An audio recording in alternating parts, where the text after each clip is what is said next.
and geeks, keep it real, no doubt. From the couch to your screen with a word of mouth. Anime, movies, TV, we got the scoop. Join the review crew, come and be part of the loop. Welcome to TacosandGeeks.com. Justin here, back with more Summer Anime 2024 coverage. And today we are going to be reviewing episode 2 of The Strongest Magician in the Demon Lord's Army Was a Human. This episode is entitled White Rose Knights Commander Alistair. You can catch this anime on Crunchyroll. Without further ado, here's the brief synopsis. Ike and Satie attempt to gather information about the next human attack.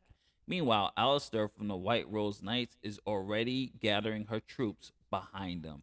So the table is being set for the next human attack, and it is up to a good magician, demon lord, army leading Ike to kind of figure out when the next human attack is going to take place. And like, remember I was talking about the confliction in the episode 1 review of Ike having to lead this demon army, and he's actually a human due to his lineage. And I thought episode 2 did a lot more because they addressed some of the complaints I've had. And one complaint I had was with the side characters, Satie the maid, who was first presented as this energetic, kind of ditzy, like the typical generic servant maid that you expect in anime, where they're just so submissive and things of that nature. Episode 2, we get to see a little bit more personality in Satie. She actually can defend herself. She stands up for what she believes, and she basically does not back down. And I was like, okay, here we go. Like, it's more of a let's wait and see type of thing. You know how anime are usually slow burns when it comes to characterization.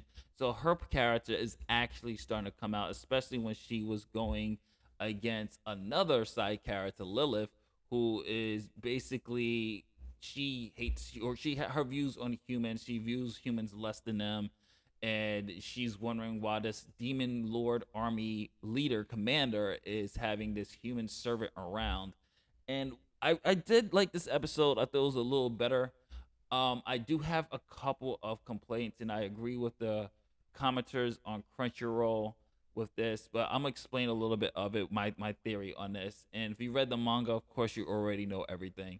But there's a scene in here, and I'm sorry for the minor spoiler, where Ike they send an assassin. The humans send an assassin to kill Ike, and they almost succeed.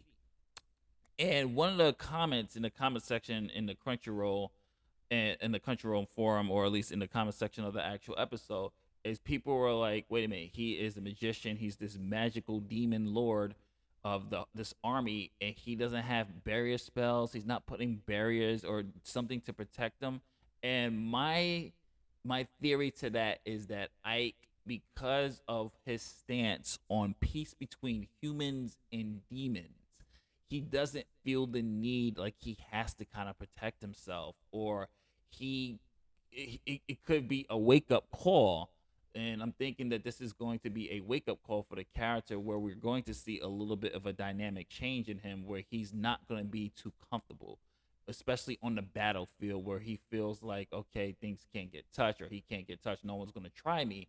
And he found out today that, yeah, they're going to try you, man. They're going to try to kill you, bro. And I like that aspect of it because I thought it worked. It was like, okay, we do have this vulnerable character, and he's getting a little bit too comfortable with his quest, that he's too loose. You know, for someone who's a commanding officer of this demon army, and the humans are trying to stop this, he's too loose with both sides of the people. He needs to kind of have a persona. He needs to have this facade that, yeah, I'm this vicious demon lord. Like, he has to get a little bit more aggressive. And I like the fact that they're kind of hopefully addressing that. It's like, okay, you might have to have this demon lord army persona.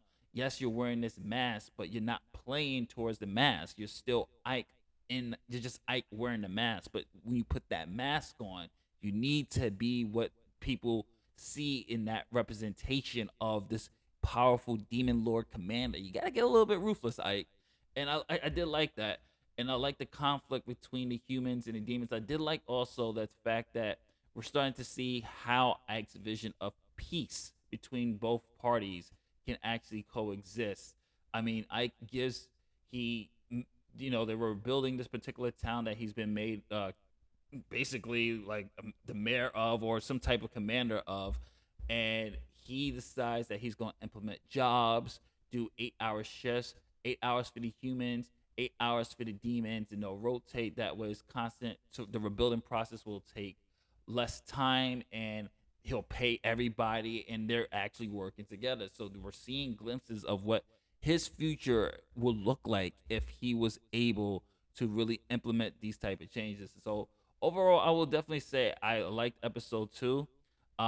It's We're gonna go to episode 3 next week and see if this is something we're gonna continue watching.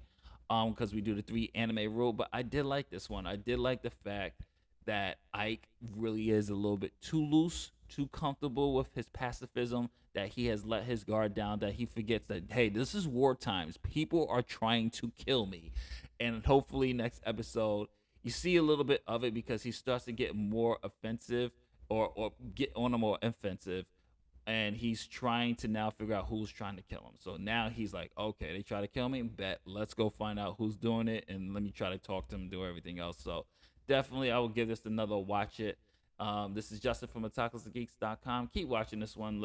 I'm curious to see how it's going to play out, and then we'll see how episode 3 goes. This is Justin from otakusandgeeks.com. If you like what we do here, don't forget to like, share, subscribe, hit that notification bell. If you're watching this on YouTube, if you're watching this on otakusandgeeks.com, browse our website, check out our interviews, check out our editorials. We got a whole lot of content on the way. Catch you on the next one. Peace, love, and happiness. Later days.